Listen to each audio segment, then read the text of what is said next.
ये जल बहता है, समझ में आ रहा है ना, जल बहता है। ये जल किस ओर जाता है, कौन सी दिशा में जाता है, जम के बोलो, उत्तर की दिशा में। जब हम एक बेलपत्र समर्पित करते हैं दक्षिण में बैठकर, कहां बैठते हैं अपन, दक्षिण में, उत्तर की ओर मुख, दक्षिण में बैठकर जब डंडी का मुख उत्तर की ओर कर कर बेलपत्र अपने मन से कामना कर कर शिवलिंग पर समर्पित करते हैं, तो ऐसी कोई कामना नहीं जो मेरा महादेव पूरी ना करता। एक बेलपत्र। अब लोग कहते हैं गुरुजी क्या बेलपत्र चढ़ाने का भी एक तरीका होता है क्या, भगवान शंकर को चढ़ाने का, जल चढ़ाने का भी एक तरीका होता है? क्यों नहीं होता? जब दवाई खाने का तरीका होता है, डॉक्टर लिखता अपने पर्चे में सुबेरे खाना, शाम को खाना, दिन में खाना कि रात को खाना, सुबेरे खाली पेट खाना कि भरे पेट खाना, पानी से खाना कि दूध से खाना, बोलो बोलो सही है कि गलत है? पानी से खाना कि दूध से खाना, रात को 9 बजे खाना, खाने के बाद खाना, भूखा पेट खाना।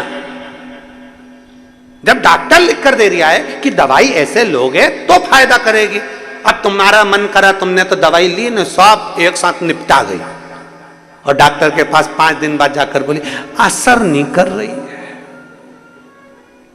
डॉक्टर साहब अभी भी मेरी पसली दुख रही, अभी भी मेरा सिर दुख, असर नहीं कर रही, कमजोरी उतने की उतनी है। डॉक्टर ने कहा हमने दवाई दी थी, पर्चा दिखाओ जरा।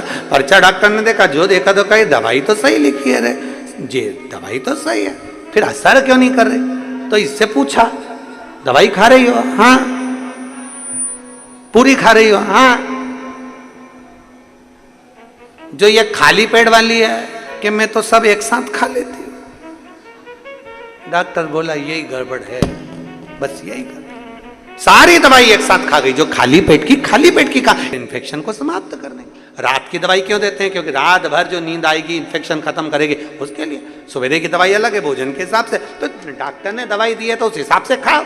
पर अपन ने तो एक साथ लिया, पत्ता पत्ता पत्ता खोला खोला, साहब लारी बहू पानी ला, और बहू पानी ला के बोतल का दे दिया, और साथ सारी दवाई खोल खोला के और सब निपटा गई। क्योंकि मारा तो बीपी ऊंचा नीचा हो ही रहा है, असर नहीं कर रही। अब दवाई असर जब करे, जब नियम से ली जाए, तो दवाई उसी तरह जैसे डॉक्टर की दवा असर जब करती है, जब समय समय पर ली जाए, तो यहाँ शास्त्र भी कहता है बेलपत्र चढ़ाने का भी तरीका है, जल चढ़ाने का भी तरीका है, दूध चढ़ाने का भी तरीका है, गेहूं चाहे काली मिर्च, ये सब तुम साल भर चढ़ाओगे उसका कोई मूल तत्व नहीं है, पर गेहूं, काली मिर्च, काली तिल, कमलगट्टा और ये सब चीजें जब तुम सावन की शिवरात्रि पर समर्पित करती हो, तो उसका फल तुम्हें साल भर के अंदर मिलता जरूर है, प्राप्त होता है।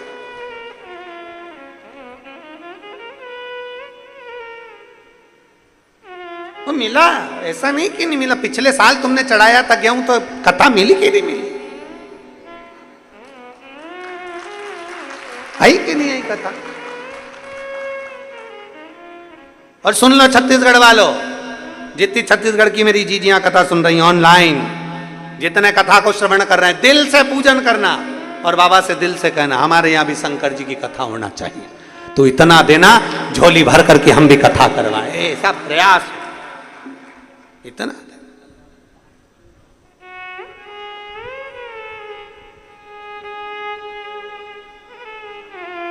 और उसके बिना नहीं हो सकता, उसके बिना नहीं।